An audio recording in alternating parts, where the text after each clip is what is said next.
Plus this. As preparations continue for the royal wedding, I meet up with the collector of replica tiaras. I'm Magda Gebre-Selassie. I'll have that story coming up after the break. Clearly, excitement for the upcoming royal wedding is starting to build. The big event is just over a week away, and while many will be tuning in to see Prince Harry and Meghan Markle say, "I do," one Toronto woman will be looking out for the bride's headgear. Magda Gebre-Selassie explains.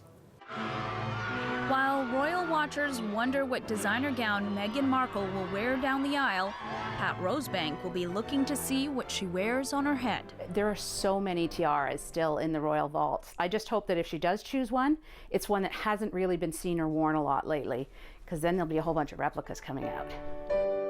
That's what really sparks Rosebank's interest. So what made you start to want to collect replicas of tiaras?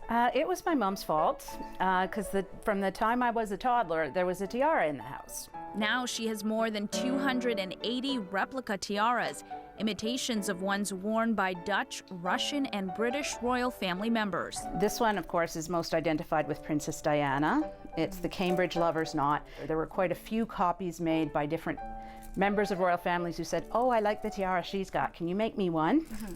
And Kate has worn it as well. Actually, there's 3 that she's worn so far. There is her wedding tiara, which is the Cartier Halo. Yeah, so this was a favorite of the Queen Mother. And it was also worn by Princess Margaret. I mean, there's this one, which is a replica of the little crown that Queen Victoria would always wear. And how much did that cost you? $35. Okay. Which one would you say has been the most expensive for you to Probably these ones. They were about 450 pounds. Wow. Do you have a favorite one? It is a tough call. Girls of Great Britain and Ireland, I think, is really my favorite because the Queen wears it so much and it's so fancy, so delicate. I would say that one. When I think of crowns, that's the one I think of. Yeah. Do you mind if I try this on? No, go ahead, Okay. but I warn you, tiaras hurt. Actually, no, if we sort of do that with it. There. Okay.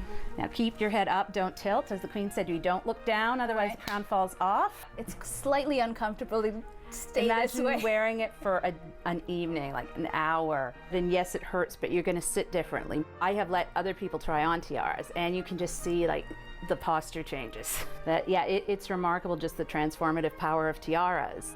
Magda Gebre-Selassie, CBC News, Toronto.